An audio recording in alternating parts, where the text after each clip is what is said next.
Assalamualaikum warahmatullahi wabarakatuh.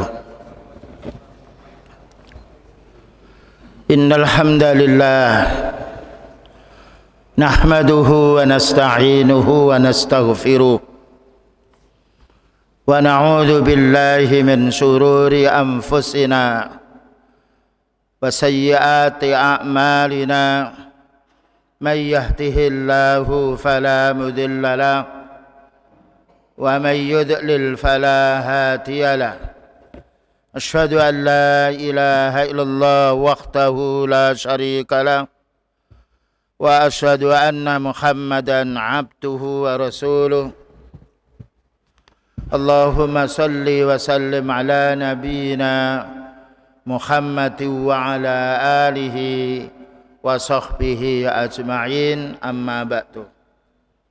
Ma'asyiral muslimin, jamaah salat maghrib yang dirahmati oleh Allah Ta'ala, kajian kita untuk malam ini membahas wasiatnya Luqman Al-Hakim kepada anaknya. Luqman adalah orang tuanya, sedangkan yaitu beliau punya anak, dan ini wasiat beliau ini diabadikan di dalam Al-Quran, termaksud di dalam surat Luqman. Maka apa yang perlu kita ikuti dari wasiatnya Luqman Al-Hakim kepada anaknya ini? Karena anak adalah merupakan kasih sayang orang tua terhadap anaknya. Tetapi kalau kita tidak bisa mendidik, maka bisa menjadi malapetaka kepada orang tua. Inilah kewajiban orang tua mendidiknya. Dan juga tidaklah Allah Ta'ala mewajibkan kita harus mereka mengikutinya, tapi kewajiban kita menasihati. Karena Allah Ta'ala yang memberi petunjuk. Tapi insya Allah kalau kita sebagai orang tua selalu menasihati anak, akan ada manfaatnya. Maka Allah berfirman, wa idh qala Luqmanu libnihi wa huwa ya'iduhu. Ingatlah ketika Luqman berkata kepada anaknya. Ini menunjukkan orang tua wajib menasihati anak. Dan sekalipun anak sudah dewasa, tetap kewajiban orang tua mendidik anaknya. Wa huwa ya'iduhu, dan Luqman ini menasihati anaknya. Ini wajibnya kita menasihati. Tidak boleh kita malu terhadap anak kita yang sudah dewasa. Karena kewajiban orang tua terhadap anak. Baiknya anak karena sebab baiknya orang tua. Karena itu kita wajib mendidik anak kita. Yaiduhu, memberi nasihat. Ketika kita memberi nasihat mereka menolak umpamanya, atau belum mendapatkan petunjuk, itu bukan berdosa orang tuanya. Karena yaitu ada seorang nabi yang namanya Nabi Nuh alaihissalam. Mendakwai anaknya ditolak oleh anaknya. Mendakwai istrinya ditolak istrinya. Sehingga Allah Ta'ala menghukum anak dan istrinya ini dengan banjir yang besar. Sehingga mati istrinya Nabi Nuh ini dan anaknya. Hukuman bagi orang yang tidak mau menerima nasihat orang tua yang baik. Hadhihi wasaya nafi'ah. Ini adalah wasiat yang sangat bermanfaat. Allah Ta'ala, yang diceritakan oleh Allah Ta'ala fi Luqman Al-Hakim, kepada Luqman Al-Hakim. Ya, setiap orang tua mesti sayang terhadap anak. Terkadang kita lupa kesayangan kita bukan masalah urusan agama, tetapi kesayangan kita dalam urusan dunia. Boleh, namun jangan sampai melupakan dalam urusan din. Karena orang hidup ini akan menjadi baik karena pendidikan. Ini wajibnya kita menasihati kepada anak kita, terutama kita hendaknya menjadi contoh yang baik oleh anak kita. Dengan dasar ayat, ya ayyuhalladzina amanu qu anfusakum wa ahlikum nara. Wahai orang beriman, jagalah dirimu. Jadi Allah merintah kita supaya berbuat baik dulu, kemudian memerintah supaya berbuat baik kepada anaknya. Wa ahlikum, dan keluarga, termasuk anak, termasuk keluarga, termasuk istri dan juga yang lainnya. Ini kewajiban yang Allah wajibkan kepada hambanya supaya kita mendapatkan ridhonya dan dimasukkan dalam surganya. Kemudian yang nomor 2, tatkala kita seorang tua wajib menasihati anak dan kita wajib menegur, memberi peringatan terhadap anak. Maka Allah berfirman, ya bunayya la tusyrik billah innasyirka ladzulmun adzim. Setelah kita menasihati maka kita harus melarang anak kita. Puncaknya larangan adalah syirik. Karena syirik ini tidak akan diampuni oleh Allah kecuali apabila dia minta ampun kepada Allah. Maka Allah berfirman, wahai anakku, itu Luqman beritahu pada anaknya, ini wajibnya orang tua menasihati, la tusyrik billah, jangan menyekutukan Allah. Kenapa? Inna syirka la dzulmun adzim. Sesungguhnya syirik ini adalah kezaliman yang cukup besar. Tidak ada kezaliman yang paling besar kecuali kezaliman syirik. Karena menyamakan Allah dengan makhluknya. Jika kita sebagai manusia disamakan dengan orang yang tidak beres akalnya kita marah, apalagi Allah Ta'ala disamakan dengan makhluk. Ini perlunya kita menasihati anak jangan sampai berbuat syirik. Pentingnya kita orang tua memahami tentang masalah syirik. Karena syirik ini dosa yang paling besar. Allah Ta'ala berfirman, la in asyrakta la yahbatanna amaluka. Kalau kamu berbuat syirik maka akan batal semua amal baik seseorang. Salat yang mereka lakukan ketika dicampuri dengan syirik maka batal syirik, maka batal salat itu. Demikian juga amal yang lainnya. Ini bahayanya syirik. Oleh karena itu beliau mengatakan, seorang sahabat Ibnu Abbas mengatakan, asyirku kadabi bin namli. Syirik itu seperti merayapnya semut yang hitam kemudian di malam yang gelap gulita. Semut kecil hitam lagi, kemudian dia merayap berjalan di batu yang waktu itu batunya hitam dalam keadaan gelap gulita. Terkadang orang tidak tahu. Oleh karena itu pentingnya kita mempelajari ini supaya kita terhindar dari kesyirikan, karena syirik ini melebur amal yang baik. Dijelaskan di sini, ikhdari syirka fi ibadatillah. Jauhkan diri berbuat syirik ketika beribadah kepada Allah. Pamer atau ingin dipuji oleh seseorang. Kalau ada yaitu denyutan hati kita ingin dipuji, bacalah a'udzubillahi minasyaitonirrajim. Karena suatu saat setan itu membujuk kita dengan amal memperbaiki diri, tapi sebetulnya dia yaitu waswas terhadap kita. Ketika ada suatu hal yang menjadi ujub, bacalah a'udzubillahi minasyaitonirrajim. Ya Allah, aku berlindung kepada Allah dari godaan setan yang terkutuk, dan setelah itu kita tidak akan bisa menggoda lagi. Kadu'ail amwat, seperti berdoa pada orang mati. Berdoa itu kepada Allah, karena Allah berfirman, ud'uni astajib lakum. Berdoalah kamu kepada Allah, karena Allah akan mengabulkan dirimu. Oleh karena itu kita sebelum makan baca bismillah. Ketika sholat kita berdoa kepada Allah. Ketika kita safar berdoa kepada Allah. Karena ad-du'a huwal ibadah. Doa itu puncaknya ibadah, karena kita mohon kepada Allah. Karena itu kita tidak boleh memanggil orang mati, karena orang mati telah putus hubungannya di dunia. Tidak boleh pula kita berdoa kepada yang ghaib.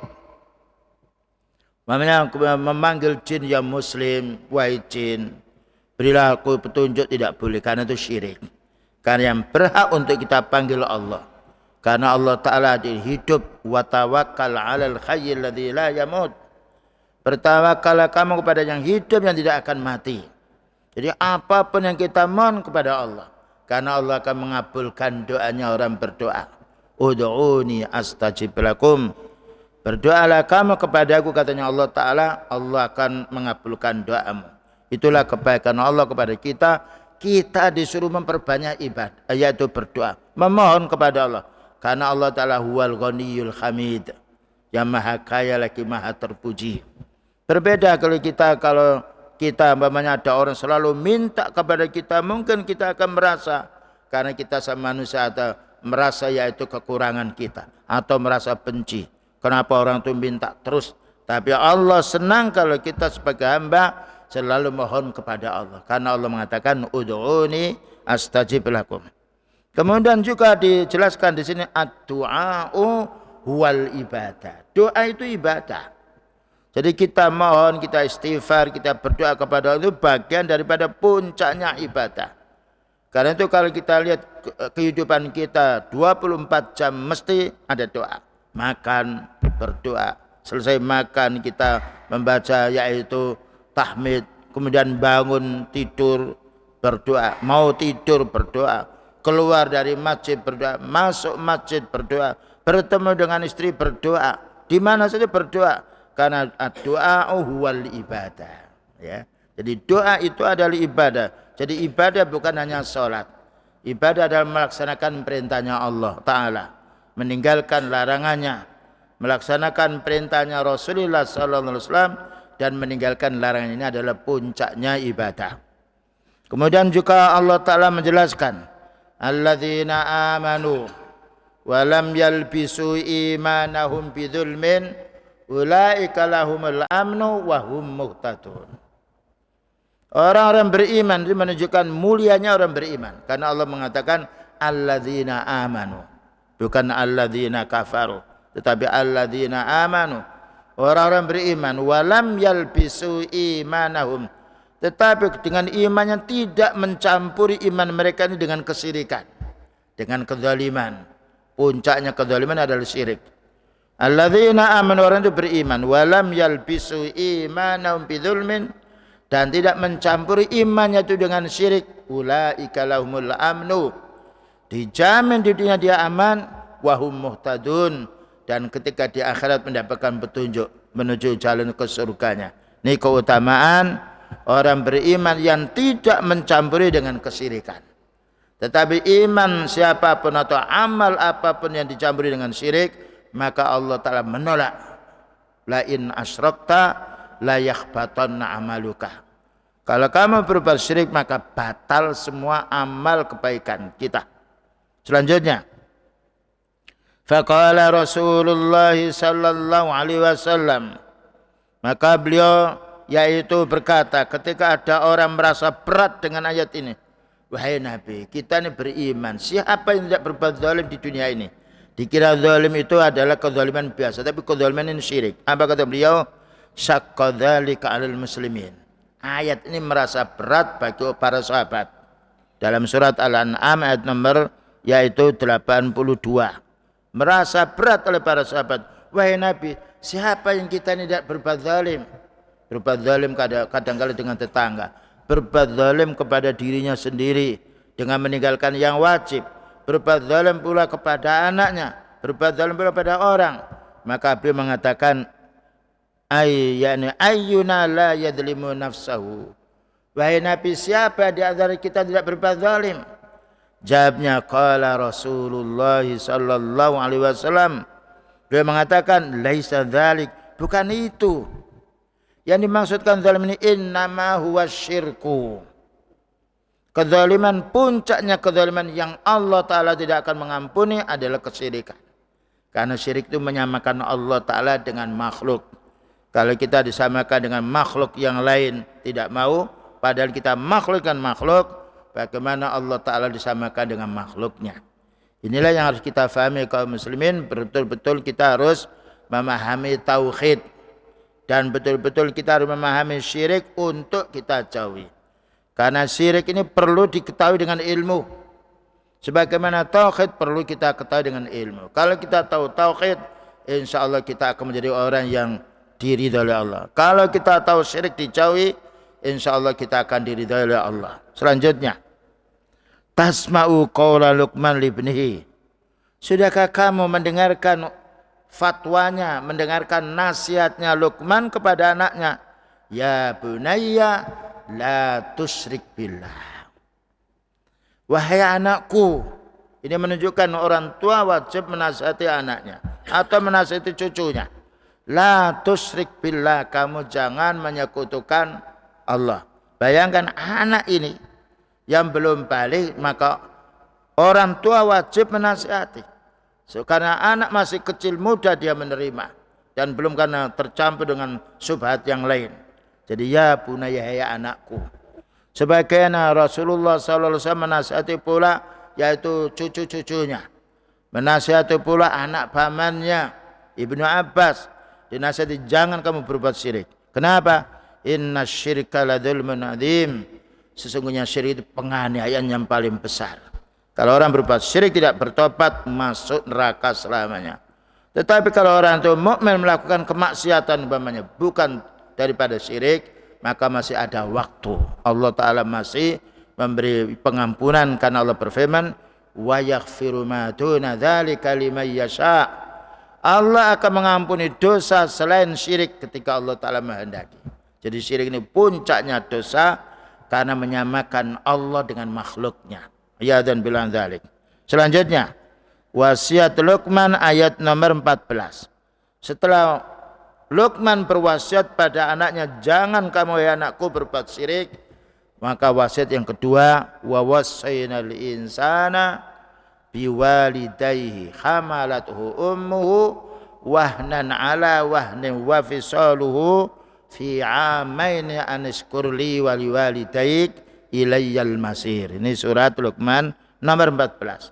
Setelah orang tua wasiat kepada anaknya jangan berbuat syirik, yang nomor 2 wasiat kepada anaknya supaya berbuat baik kepada kedua orang tua. Karena orang tua adalah paling sayang terhadap anaknya dan mendahulukan kepentingan anaknya sebelum dirinya. Itu yang kita maklumi. Apalagi seorang ibu sayang terhadap anak, yaitu lebih banyak daripada sayang kepada laki-laki. Dan inilah kebaikan yang Allah Ta'ala berikan kepada orang tua terhadap anaknya. Kalau kita mau yaitu membalas jasa orang tua tidak mungkin. Karena kita menyusu kepada ibu kita. Dan karena kita yaitu dididik oleh orang tua kita. Sampai kapan? Sampai kita balik. Bahkan sudah balik pun orang tua tidak pernah lupa terhadap anaknya. Maka Allah berfirman, wa wassaynal insana, kami wasiatkan pada manusia. Kami di sini Allah, maknanya Allah berwasiat pada kita. Biwalidayhi, hendaknya berbuat baik kepada kedua orang tuanya, sekalipun orang tuanya kafir. Namun berbuat baik kita pada orang tua yang kafir kita yaitu berlaku lembut. Berlaku lembut. Tapi kalau orang tua mengajak kesyirikan, kemaksiatan, tidak boleh kita laksanakan. Cuma kita menolak dengan cara lembut. Dan juga kita hendaknya yaitu wasahibhuma fid dunya ma'rufa. Temani orang tuamu itu dengan yang baik di dunia. Walaupun dia kufur, tetapi kita tidak boleh mengikuti kekufurannya. Kita tidak boleh mengikuti yaitu kemaksiatannya. Tapi berbuat baik adalah kewajiban seorang anak terhadap orang tua. Wabil walidaini ihsana. Hamalathu ummuhu, yang mana kenapa kita harus berbuat baik kepada ibu, kepada orang tua? Karena ibu yang mengandung ya kita. Wahnan ala wanin, susah payah. Ketika hamil masih muda sudah berat. Apalagi sudah hamil tua merasa berat sekali. Berjalannya juga kesulitan, tidurnya juga kesulitan. Belum lagi kalau bersalin atau melahirkan. Makanya kalau kita yaitu punya dua orang tua, dahulukan berbuat baik pada ibu dulu. Kemudian kepada bapak. Tapi kalau perintah ibu salah, kita tidak boleh yaitu mengikuti, tapi kita hendaknya menasihati dengan yang baik. Wa fisaluhu fi amaini. Kenapa kita harus berbuat baik kepada kedua orang tua? Karena orang tua ini yang menyusui kita selama 2 tahun. Fi amaini. Dan itu pun ketika wanita itu punya anak, disusu oleh anaknya, maka dia sering lapar. Dan juga kurus kadang-kala. Dan juga kebaikan ibu ini ketika anak ini menangis malam hari, tetap seorang ibu dan bapak menolongnya. Itulah jasa orang tua yang tidak bisa dibayar oleh anaknya. Anishkurli, maka Allah mengatakan, bersyukurlah kamu kepadaku, bersyukur kepada Allah. Karena Allah yang menciptakan kita. Allah menjadikan ibu kita senang kepada kita. Allah menjadikan orang tua bapak kita senang kepada kita. Allah menjadikan yaitu orang tua mencari yaitu rezeki untuk anaknya. Dan itu yang kita maklumi. Begitu jasa orang tua. Tapi Allah menyuruh anishkurli, bersyukurlah kamu kepadaku yaitu Allah. Karena Allah menciptakan Kemudian walidaika, bersyukurlah kamu kepada kedua orang tua. Karena mengapa Allah dulu? Karena Allah yang menciptakan. Mengapa setelah itu kita harus berterima kasih kepada kedua orang tua? Karena orang tua penyebab lahir kita. Dan orang tua itu orang paling baik terhadap diri kita. Ilayyal masir, Allah menjelaskan, kepadaku wahai manusia kamu akan dikembalikan. Maknanya kita jangan sampai meninggal dunia kecuali dalam keadaan Islam. Wala tamutunna illa wa antum muslimun. Jangan sampai kamu meninggal dunia kecuali dalam keadaan Islam. Summa qarana wasiyatahu iyyahu bi ibadatillah. Kemudian dalam ayat Luqman ayat Luqman ayat nomor 14 ini menjelaskan bahwasanya Allah Ta'ala menggabungkan ibadahnya kita pada Allah digabungkan dengan berbuat baik kita pada orang tua. Karena Allah yang menciptakan kita dan orang tua menjadi sebab lahirnya diri kita. Dan tidak ada manusia yang paling berbuat baik kecuali kedua orang tuanya. Kecuali Rasulullah SAW. Berbuat baik beliau karena urusan dalam din. Berbuat baik orang tua yaitu urusan dunia. Bahkan juga ketika orang tua mengerti dalam agama, berbuat baik pula kepada anaknya. Kemudian juga perlunya kita, fal ummu hamalat walataha bimasyaqqatin. Kenapa kita harus berbuat baik pada ibu? Karena ibu ini yang membawa kita selama 2 tahun atau kurang lebihnya, dan itu dengan kesusahan, dengan kesulitan. Wal abu takaffala bil infaq, dengan orang tua kita, bapak kita mencari rezeki untuk diri kita, mencari rezeki pula untuk ibu kita. Fastahaqqa minal walati, maka wajib untuk anak ini asyukra lillah, berterima kasih kepada Allah. Berterima kasih kita kepada Allah, beribadah kepada Allah dengan melaksanakan perintahnya dan juga meninggalkan larangannya. Berterima kasih kita pada orang tua dengan berbuat baik kepada kedua orang tua. Berlaku lembut, tidak boleh membentak. Wala tanharhuma, jangan membentak. Ya, dan kita tidak boleh mengatakan saja, tidak boleh. Wala taqul lahuma uffin, jangan mengatakan kepada kedua orang tua. Umar bin Khattab mengatakan, seandainya ada kalimat yang lebih kecil daripada tentu aku akan larang anakku. Itulah kebaikan orang tua yang tidak bisa kita kita sumbang atau kita tandingi kebaikannya. Kemudian juga berikutnya ayat. Nah ini, kalau kita ini sudah berbuat baik kepada orang tua, kemudian orang tua menyuruh kita kejahatan, menyuruh kita maksiat, apakah harus kita ikuti? Apakah harus kita taati? Nah ini adalah suatu hal. Karena orang tua tidak semuanya berilmu. Kadang-kala orang tua awam. Kadang-kala orang tua tidak tahu agama. Karena tidak tahu agama menyuruh anak yang jelek, yaitu wajar karena ketidaktahuan agama. Nah sekarang bagaimana sikap kita kalau orang tua ini menyuruh kita tidak baik? Maka Allah berfirman di dalam surat Luqman nomor 15. Wa in jahadaka ala an tusyrika bi ma laisa laka bi ilmun fala tuti'huma. 1. Yang nomor 2, wasahibhuma fid dunya ma'rufah. Ya. Artinya wa in jahadaka, jika dua orang tuamu memaksa anaknya ala an tusyrika, untuk berbuat syirik, ya ma laisa laka bi ilmun, yang mana orang tua tidak punya alasan untuk menyuruh anaknya berbuat syirik, Allah mengatakan fala tuti'huma, wahai anak, ya jangan kamu taati kedua orang tuamu. Mentaati perintah yang salah tidak boleh, tapi mentaati perintah ibu bapak yang baik harus kita laksanakan.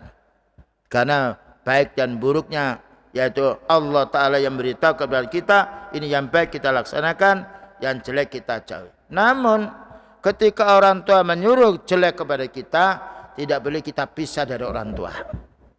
Tetap kita hendaknya bergabung dengan orang tua, tapi menolak seruan mereka yang jelek. Allah mengatakan wasahibhuma fid dunya ma'rufa, dan temani dua orang tuamu.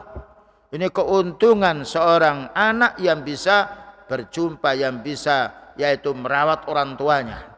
Sekarang banyak yaitu anak yang sudah disekolahkan tinggi ke sana kemari, ketika sudah punya pekerjaan jauh dari orang tuanya. Ketika orang tuanya sakit tidak dijenguk, ini kesalahan. Tapi kalau bisa bagaimana kita dekat dengan anak kita?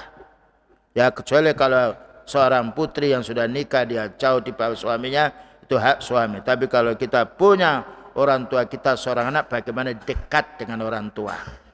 Karena orang yang paling disering oleh orang tua merawat dirinya adalah anaknya.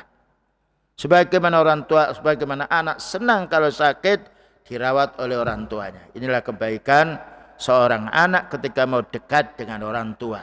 Terutama ketika sakit, ketika ada kebutuhan apapun, maka anak membantu orang tua ini paling baiknya amal.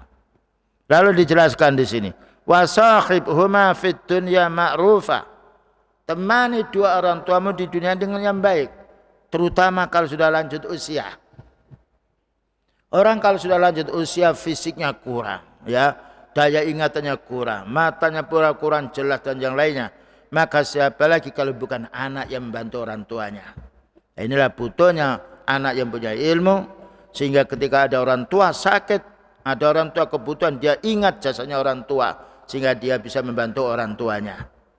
Wattabi' sabila man anaba ilayya. Kemudian ini wasiat yang ketiga dari Allah, ikutilah jalan-jalan orang mengikuti jalanku, mengikuti sunnahnya Rasulullah sallallahu alaihi wasallam. Ini yang nomor 3. Setelah kita disuruh berbuat baik pada orang tua, disuruh menemani, kemudian ikutilah jalan orang-orang yang beriman, jalannya orang-orang yang mendapatkan petunjuk dari Allah Ta'ala. Summa ilayya marji'ukum.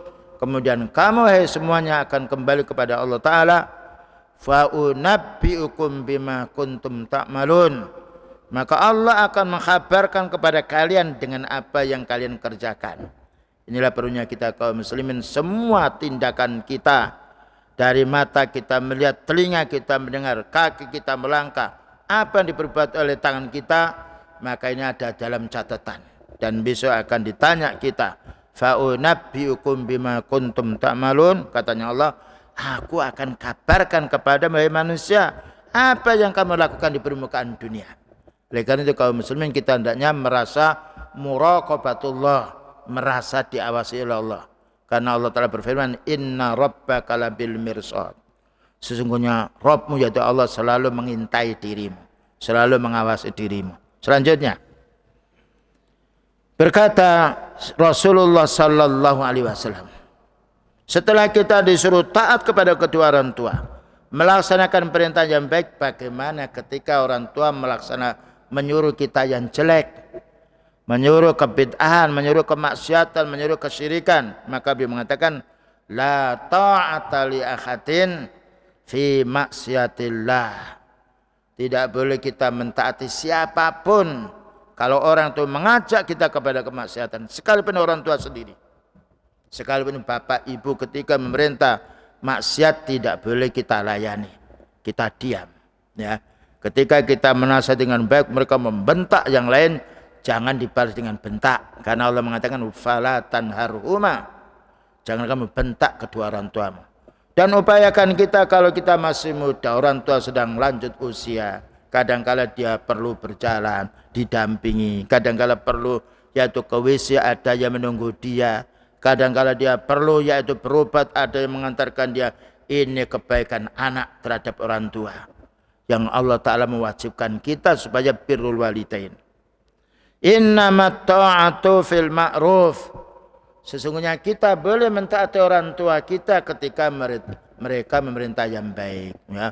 Memerintah namanya orang tua capek, ya, pijeti saya, pijeti. Karena orang tua lebih banyak capeknya terhadap anaknya daripada anak diperbuat capek pada orang tua.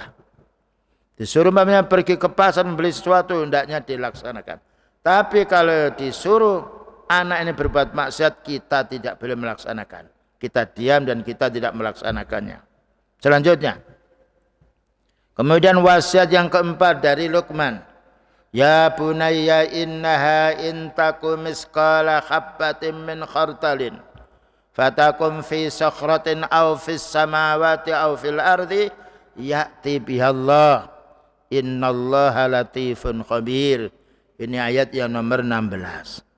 Wahai anakku, maka Luqman menasihati anaknya, innaha intaku misqala habbatin min khardalin, jika ada sesuatu yang di padang pasir itu sebiji batu yang kecil, fatakun fi sakhratin, kamu itu di padang pasir orang lain tidak tahu, au fis samawati, atau mungkin kamu di langit, au fil ardi, atau mungkin kamu di bumi, ya'ti bihallah, maka Allah akan mendatangkan amalmu.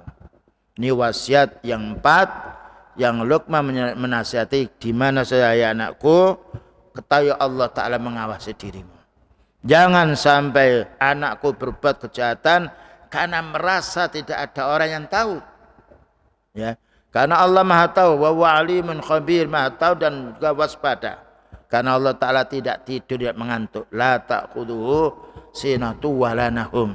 Allah Ta'ala tidak mengantuk dan tidak tidur. Ini juga wasiat orang tua terhadap anak.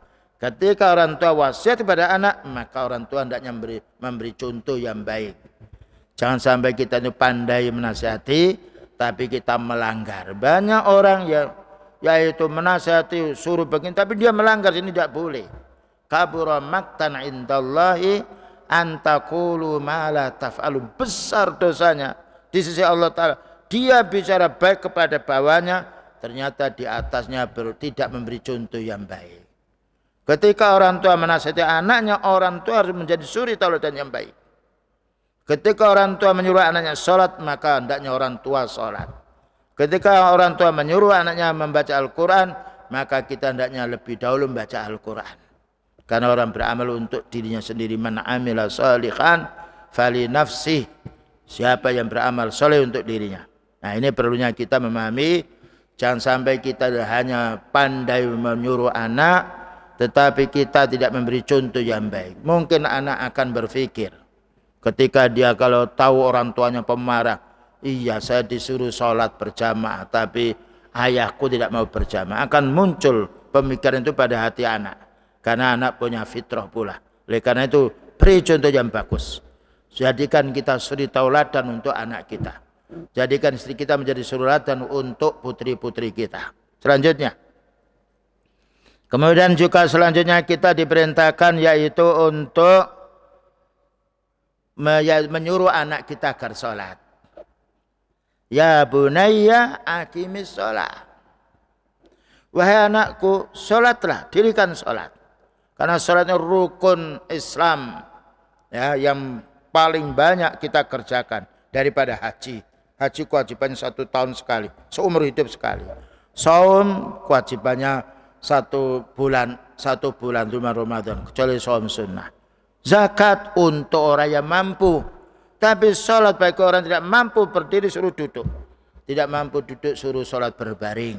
Ya, ini yang pentingnya. Kita punya anak, jangan dibiarkan. Ketika kadang kalau orang tua salah, orang tuanya sholat, anaknya pergi. Ini keliru. Kalau kita mampu anak itu sudah agak dewasa, umpamanya sudah sampai balik, kita ajak ke masjid itu lebih utama. Ya, karena beri contoh. Kadang-kala kita mau ke masjid, tapi anak kita di rumah, anak kita di jalan raya tidak boleh. Ini pentingnya kita bukan kita hanya mengurusi diri kita, tapi kita harus mengurusi anak. Qu anfusakum, jaga dirimu, wa ahlikum, dan keluargamu. Termasuk anak yang kita sayangi. Bagaimana dia bisa menemani kita atau mengajak kita di masjid, mengajak kita taklim. Tentunya ini perlu kesabaran. Ya, kalau orang tua selalu menasihati, insya Allah ada kebaikan. Tapi kalau dibiarkan, kita yang berdosa, kita yang tanggung jawab di akhiratnya nanti. Atiha bi arkaniha, tunaikan sholat itu dengan rukun-rukunnya diajari. Ini rukunnya sholat. Wa wajibatiha, dan kewajiban-kewajibannya. Bi khusyu'in, dengan khusyuk. Dan juga pembatal-pembatal sholat harus kita ajarkan kepada anak kita. Karena tanggung jawab utama bukan seorang guru. Tanggung jawab utama adalah orang tua. Ya, karena qu anfusakum wa ahlikum nar, ini kewajiban orang tua. Kemudian juga disuruh bagaimana anak kita ini berlatih diri untuk menyampaikan dakwah.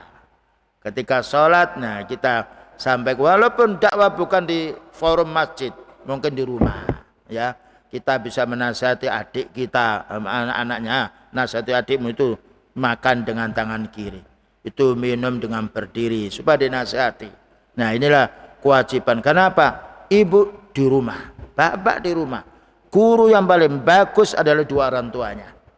Ya, kalau menasihati anak-anak marah yang lainnya, tidak mengapa daripada anak kita dinasihati orang lain kemudian marah, timbul kebencian dalam hati. Paling bagus yang pendidik adalah orang tuanya sendiri. Sedangkan di sekolah kita hanya membantu.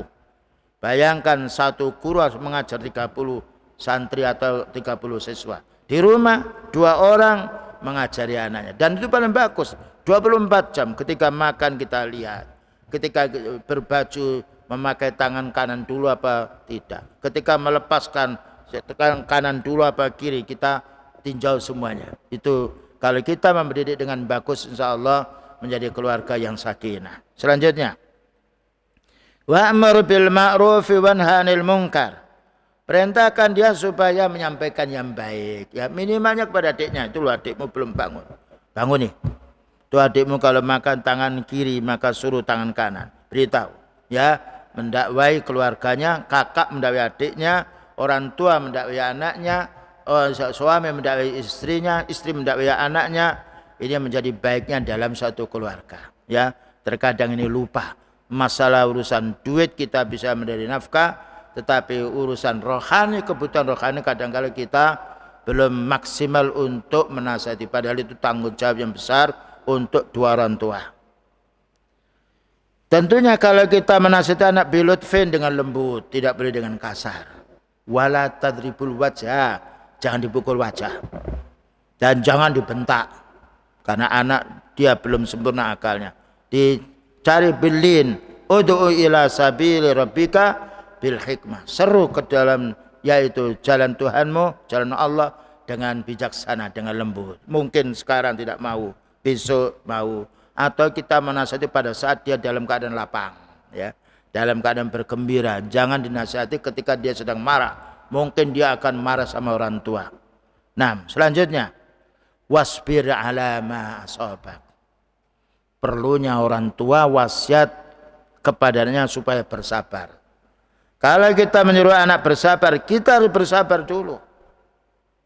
Ya, bersabar ketika mengalami kita yaitu sakit, disuruh bersabar. Bersabar ketika yaitu kita dalam keadaan capek, ya, mau beribadah kadang-kadang muncul malasnya, perlu bersabar. Isbiru wasabiru, katanya Allah Ta'ala. Bersabar dan suruh keluargamu untuk bersabar. Wasbir ala ma asabak, bersabar wahai anakku atas apa yang menimpa kepada dirimu, terutama kalau anak ini sedang berjuang untuk berdakwah, berjuang menyampaikannya hak musibahnya banyak.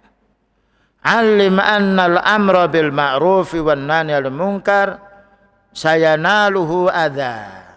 Beritahu anakmu, kalau kamu memerintah yang baik, menegur yang mungkar, mesti kamu akan dicaci orang. Nah, mesti kamu akan dianiaya, diganggu. Sebagaimana para nabi diganggu oleh umatnya yang kufur. Padahal seorang nabi adalah orang mendapatkan wahyu. Tidak ada nabi yang tidak dimusuhi.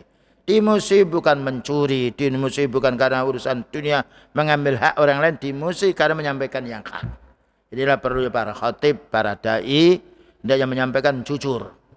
Karena Allah Ta'ala akan membela hamba yang beriman.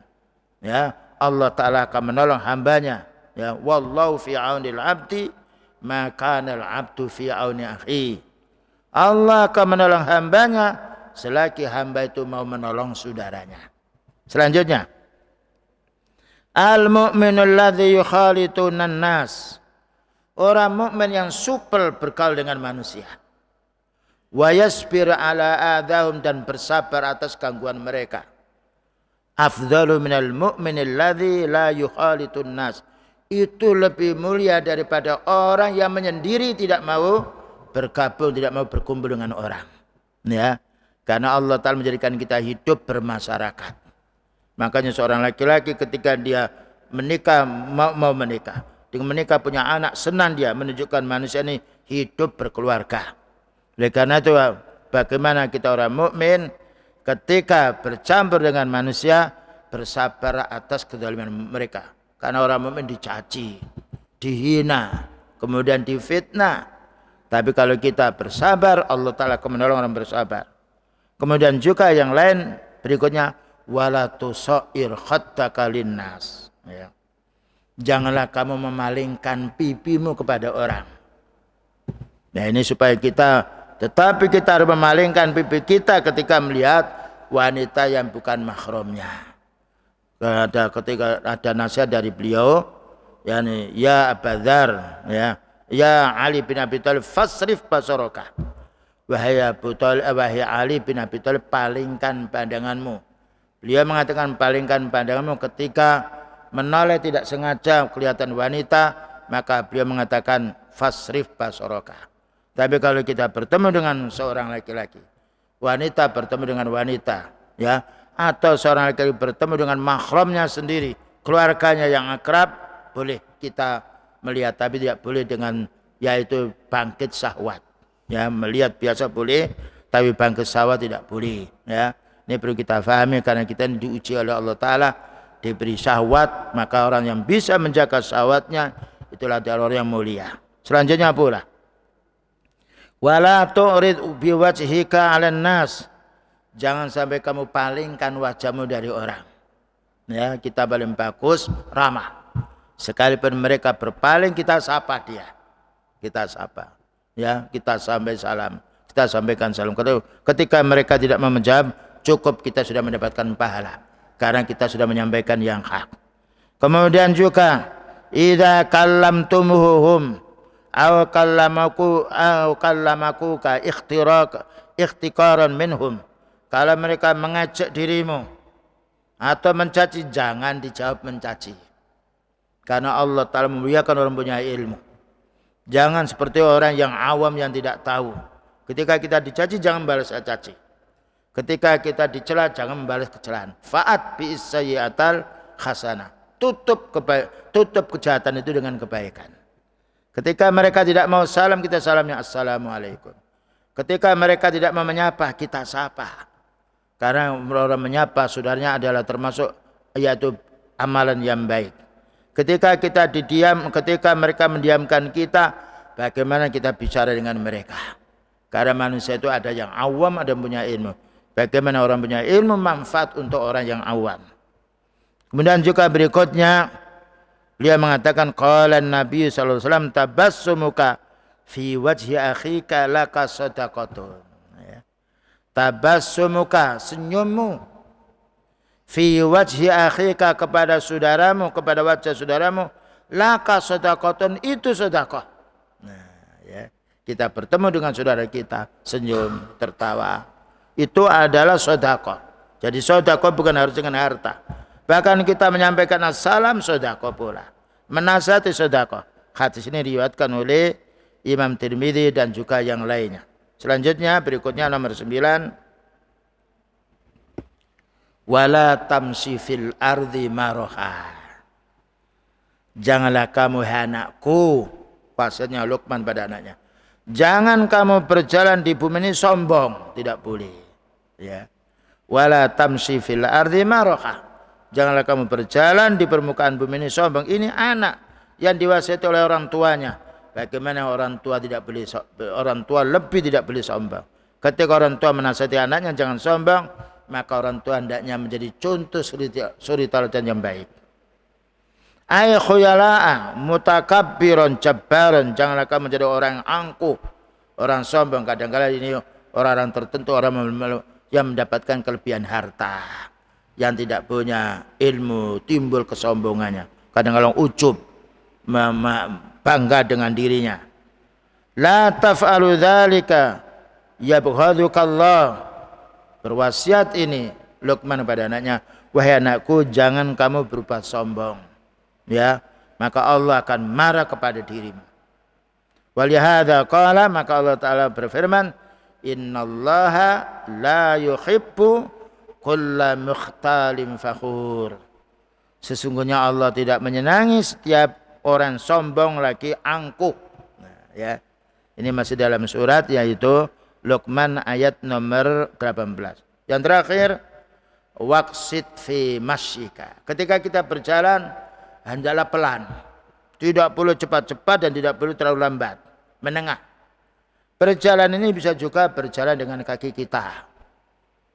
Berjalan pula dengan sepeda atau dengan mobil, tidak boleh cepat-cepat kecuali dalam keadaan sifatnya mobil kita sehat, masuk di tol yang lainnya mungkin kecepatan 80 atau kurang lebihnya boleh. Tapi kalau kita dalam keadaan yaitu padat masyarakat, terutama kita jumpa sering kecelakaan yaitu yang ada pada sepeda motor, karena dia kurang waspada pada yang lain, ini banyak kecelakaan karena sebab dosa manusia. Maka kita perlu pelan. Kapan kita cepat? Ketika dalam keadaan longgar, dalam keadaan sepi jalan itu, dalam keadaan baik jalan itu. Ketika kita dalam keadaan berjejal-jejal maka kita harus bersabar, ya, bersabar karena Allah Ta'ala menyuruh kita bersabar. Isbiru wasabiru, bersabar dan jadilah orang bersabar. IMC musabbitan muktasidan, IMC masyan muktasidan, maknanya berjalanlah dengan sederhana. Muktasid tidak terlalu cepat, tidak terlalu lambat, menengah. Karena Allah Ta'ala mencintai hambanya yang menengah. Ummatan wasatan litakunu syuhada 'alan nas, menjadi umat yang menengah yang disaksikan oleh manusia. Laisa bil bud'i al mutasabbiti, bukan terlalu pelan sekali. Wa laisa ya'ni mawa bisari'il mufriti, dan tidak pula yaitu dengan selalu cepat yang melampaui batas. Adlan, kita berjalan menengah. Menaik mobil pun juga menengah. Demikian juga ketika kita naik sepeda motor, ketika naik sepeda biasa atau yang lainnya, maka kita wajib menengah. Karena menengah itu kita bisa menikmatinya. Kalau kita naik mobil terlalu cepat, kita bingung kita. Dan juga yaitu timbul keresahan kita. Tapi kalau kita naik mobil sedang, kita antara 70 atau 80 di jalan yang cukup luas, maka itu menjadi nikmat. Adapun jalan yang padat sekali maka kita harus bersabar. Karena masing-masing orang punya hak untuk yaitu berjalan di atas jalan tersebut. Begitulah kaum muslimin yang dapat disampaikan. Barangkali ada pertanyaan, mungkin ini masuk isya, tapi kalau ada pertanyaan satu atau dua silakan. Baik, karena tidak ada pertanyaan dan waktu sudah masuk sholat isya, kami cukupkan sekian. Wassallallahu ala nabiyyina Muhammadin wa ala alihi wa sahbihi wasallam. Subhanakallahumma bihamdika asyhadu an la ilaha illa anta astaghfiruka wa atubu ilaik. Walhamdulillahirabbil alamin. Wassalamualaikum warahmatullahi wabarakatuh.